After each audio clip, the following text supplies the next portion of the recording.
I have just finished watching episode 10 of Silo and I have to talk about it. The show's premise was very compelling to me. I love Fallout and it kind of had that bunkery vibe to it, so I'm here for the long haul. I'm not lying when I say when I started this show up, I was hooked immediately. If you haven't seen the show, I won't go into like huge spoilers here, but I might throw in just a few minor ones, nothing that you're not going to pick up on yourself. So the short of it is, there's this silo, it's been around for hundreds of years and nobody really knows why. It's almost like an entire city built underground.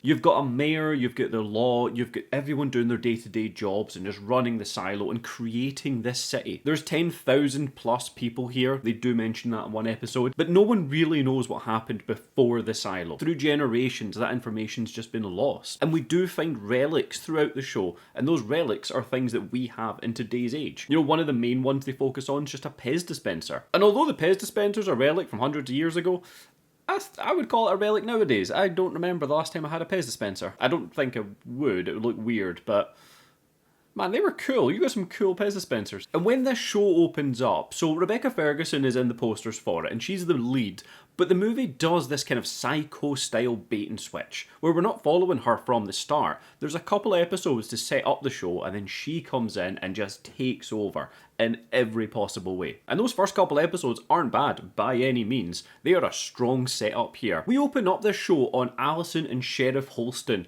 They're a couple. By his name alone, you understand, he's a sheriff, and she works in IT, and to keep the population down, you have to be approved to have a kid. They request it, it's been a few times they've been rejected, and finally, they get the A-OK to bump uglies. But it goes by months, and they're just not having a kid.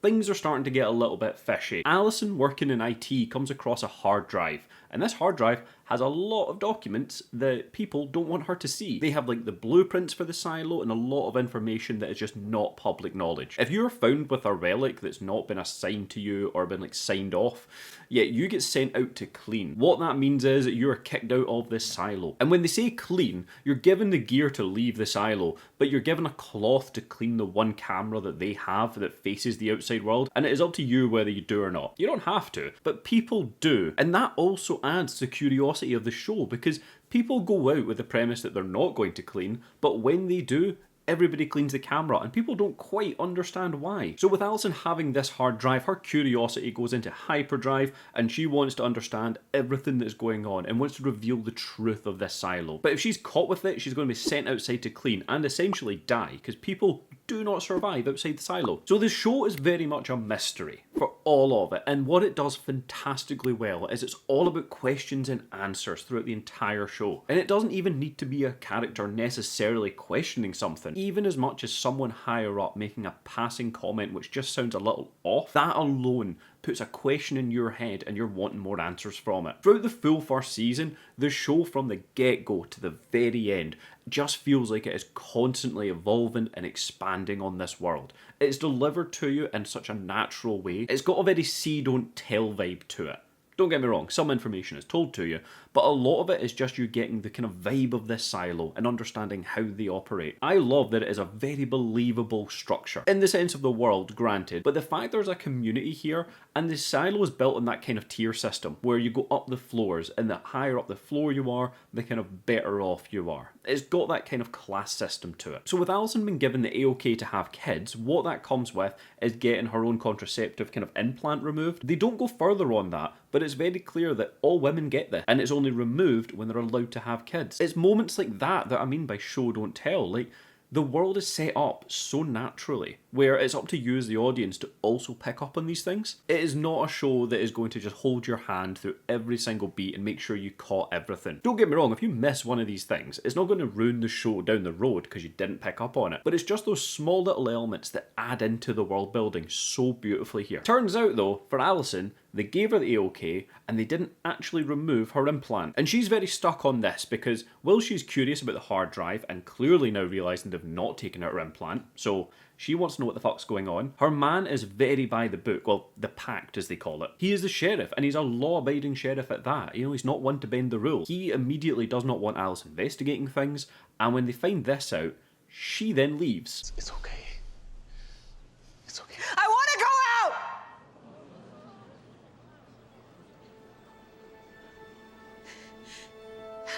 She declares she wants to leave the silo, and it is the heaviest sentence you hear in this show, because if you declare that, it's not then up to you to backtrack. Like, you are sent out. There's no way about it. So you're signing your own death sentence by saying it, but she wants to go out because something's amiss. And from that moment, the whole show just spirals into all of the mystery. Because her man then follows soon after. Please, Sheriff, don't say it. Deputy Mars. Please, Sheriff. I want to go out. And from that, we need a new sheriff. Bring in Rebecca Ferguson as Juliette. I absolutely love Juliette in this show. She is incredibly well written and a fantastic protagonist that you're with every step of the way. Because she works in mechanical, which is like the bottom floor of the silo. You know, she's here keeping it running, getting the generators going, all that jazz. She's a very hands-on, tech-driven person without much ability to speak with people. So her getting the sheriff job was a bit curious. The only reason she got it is Holston said that he wanted her to take over. At this point in the show, there's been a little bit of suspicion, there's been a few murders, so arguably a bit more suspicion there. And now we've got Juliette in the role of sheriff, which nobody believes she's qualified for, even herself. She turns that around, but uses that power now to investigate the people in her own life that have died. She wants to know what happened, what the cause was, and just get down to the root of why people keep leaving the silo. And I will say, without a doubt, one of the best female leads I have seen in any television show. And I'll explain why. For everything I'm about to say, just understand that Rebecca Ferguson's performance here is outstanding throughout all of it. Well, they all are, but you're with her as the lead and you really feel for her. She's terrific. Absolutely terrific. 10 out of 10. And the reason I think I drew to her a lot more than other female leads, while she is very capable, it feels like a lot of shows just tip over that edge and then have her be quite arrogant. You know, have her stepping against the rules, stepping against her own authority, you know, her own bosses, because she's always right. Not here, and we've got very clear examples of it. The moment that I just knew I was with her, and this show 100% was the choice they made in episode 3. It's almost like a standalone episode. The generator is kind of fucked, and she needs to fix it. Now, she comes in with a plan. This generator is like her baby. She's worked on this floor since she was like a young teenager. And this generator, she knows inside and out. So when it's fucked, she's the person you want to go to. The only issue there is, she is not the boss of mechanical. She has someone to report to. So in that, she comes up with a plan. She knows how she needs to do it. You know, they need to shut certain things off. That puts a time crunch on the situation. So she comes in hot and heavy and she knows what needs to be done. Her boss then tells her, we can't quite do everything. We're going to need to change it up a little bit. She concedes. She is fully respecting her authority here, and at no point in the episode does she go against his own commands. When do you ever see that in a show where, especially with a female lead, someone that's put in place to be very capable, gets a command and then obeys it? I was half expecting him to come up with a plan or shout commands at her during it when things are getting to a bit crunch time, and she disobeys him but fixes the generator in the end. Not what we have here. What we have is clearly a very respectful mechanical team that all work together, they come up with a plan and they know what everybody's capable of. And in doing that, she needs to come up with suggestions on the fly because things don't quite go to plan, and he respects her decision, knows that she's capable, and lets her do it. She doesn't do it without his approval first. Fucking A-class writing here. And what this then gives us is the moment that you would expect where she goes against it and saves the day. Instead, we've had a setup where she's afraid of water, which is fair enough. I don't imagine many people in the silo go swimming.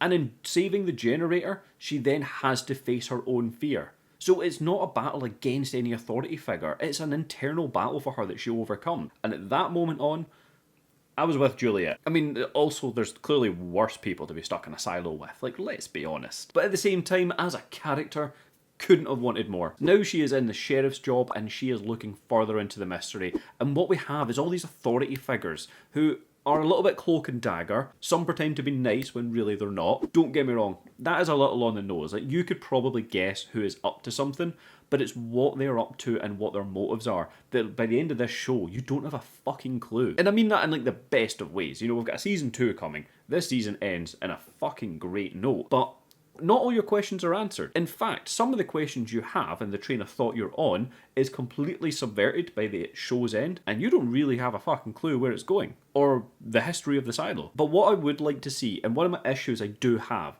is there are moments where it feels like we as an audience are given information before the characters, so then you're just watching the characters kind of playing catch up to you. And I'll give you one minor spoiler example. You could probably guess that this silo has a lot of cameras in it. There's a lot of security, there's a lot of police, so everyone's under surveillance. We get a little note, and a mystery starts here, where Nichols has been told to leave flowers out in front of the mirror. We don't get told why this is the case, but you can probably guess there might be a camera there. We then as an audience see that there's a camera there in that room. We know it's there, but the character still doesn't. And this is the part of the problem. With doing that, in those moments where she's then in her room, maybe doing something she shouldn't, dealing with relics, doing whatever, we know that's a bad call, but the character doesn't. So then later in the show, you know, it's like a couple episodes on, we get the reveal that she discovers there's a camera there, and we just as an audience feel like we know there's a camera, like you should have known this sooner. And as for things that are negative about the show, that's kind of all I had to say on it. It is a minor thing, I know. If you're going to paint this mystery show, have the characters find out the revelations at the same time as us, and then we really feel like we're in her shoes. And one thing I did just write down and I had to mention, see, when it comes to the concept of people are dying in the silo, so of course there's funerals. This might be the most like weird but beautiful cemetery scene I have ever seen in a show. When someone passes away, everybody takes a bite of an apple and just throws it in. And I thought, that's pretty nice, that might be their weird send-off, sure. But as the camera then pans out and we see this massive plain just full of apple trees, not only do you immediately get in that moment just how many people have passed, but the time that it's been, the time they've been down here considering the trees are fully grown. This is a fantastic example of show don't tell. Nobody says, oh, when someone dies, make sure you take your apple with you, bite it to throw it in, because, you know, John liked a tree. Nobody says. We just see them doing it. We don't quite know why. It's just part of a ritual, clearly. But then that pan out just immediately gives you so much information. A phenomenal scene. And going into the kind of expanded characters, you've got Tim Robbins playing the head of IT. He's one of the characters you kind of know something's up. Like, he knows more than he's saying. He plays it well. Having to be a man in the position of power, but keep up that good front, he nails it here. And then we also have Robert Sims. He is the head of judicial, so he's in charge of like the police and the guards and all that sort of shit. He is like the right-hand man to the head of IT. But what I love is you don't ever know what they know. You know about the history of the silo, why they're here. Are they just following the rules that were set out from their ancestors? You don't quite know. And the show, to its credit yet again, just slowly reveals that over the episodes with just maybe a line of dialogue here or a conversation there.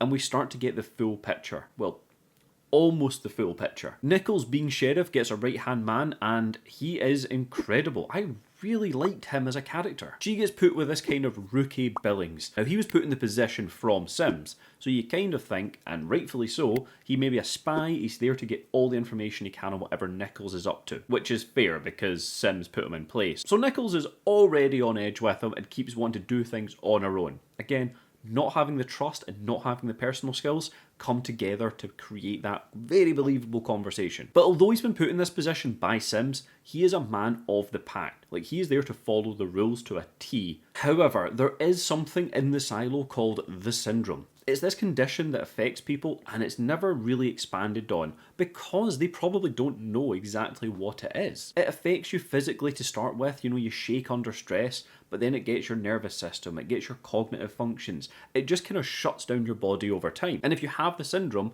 you then are not allowed to perform certain jobs, i.e. be a deputy. So although he's a man of the pact, he's also hiding this because he wants to do right by the silo. A conflicted character just put in a position of power and he's torn between what is right and what he wants to do. Because rightfully so, if he wants to follow the pact to a T, he should own up to it and just leave his job. He doesn't want to do that. He wants to do the job for the silo. And that internal conflict is not lost. See, although we've got the bait and switch early on, it's not like the characters are forgotten about. They are constantly kind of mentioned, or at least what they set up as a mystery is carried on. So they might not be in the show, but their presence, what they knew, what their actions were, are constantly what's driving the plot forward. So they're not maybe in the credits for the episode, but definitely their characters have a huge part in just everything that's happening here. Now look, there's a lot of different characters, a lot of questions, a lot of mysteries. I'm not going to go through all of it because fuck me, this show is 10 episodes long. I'm not going to go through all of it because this video would be well above an hour. But leaving it here, if you've not watched Silo yet, What are you doing? Go and watch it. It is on Apple TV now. A second season has been greenlit, so don't worry, there's more to come. And you just need to give this a go. If you like a mystery, if you like compelling characters, and if you like a strong female lead, which doesn't patronise, you need to watch Silo. Like, there's no more to it. I watched the show and thought I'll just be watching the show and have a good time with it and then kind of move on. When I finished it, I had to sit down right here and just make this. How this video turns out, I don't know. It's kind of just sucking the dick of Silo, but it deserves every last slabber. It is one that kept me guessing from start to end. It felt good when I knew what was coming, but it also felt amazing that when I thought I knew what was happening, just completely flipped on itself, because all that done was make the mystery 10 times more intriguing. And that's me as an audience, never mind the characters. There's a lot of conflict between characters, you know, who's friends, who's enemies, who's just keeping somebody close. You know, they're not friends, but they need something from them. You've got parental figures in here. You've got actual parents. So you've got emotional relationships, family dynamics in here that are very compelling as well. It just ticks every single box I would want from a show. Like, just to round this up, this is a phenomenal example of having a female lead character who isn't going to patronise the men around her. You know, she's not going to think she's above anyone. She very much doesn't. You know, she's there to obey people, but will push the boundaries when needed. More in her sheriff capacity than with Mechanical, because that's like her work family. Well, family at the end of the day. She will push back on the higher-ups above her when it comes to the mystery, not because she wants to show off in any way. I just loved it. I loved every minute of Silo, and everyone should watch it. I want more people talking about this show. So, look, with all that being said, if you haven't already, please do consider hitting subscribe. It really helps out the channel. Hell, even a like will push it out to more people, and I cannot thank you enough for that. And with all that being said, thank you so much for watching.